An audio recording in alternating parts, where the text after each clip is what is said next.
BEEM stock analysis and price predictions for Friday. Is BEEM Global stock a buy?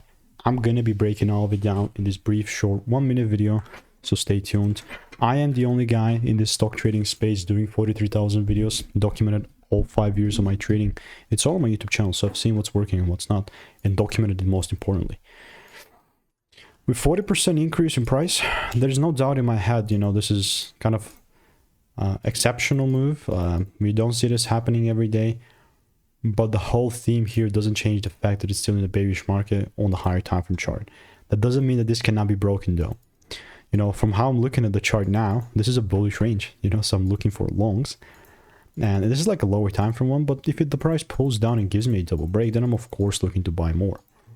You know what I mean? So that's what we're looking at. Here's the top of the range for me. And stay tuned. But if you want to get my money making emails and insights, click the first link in the description. I'll see you in the next one. Goodbye.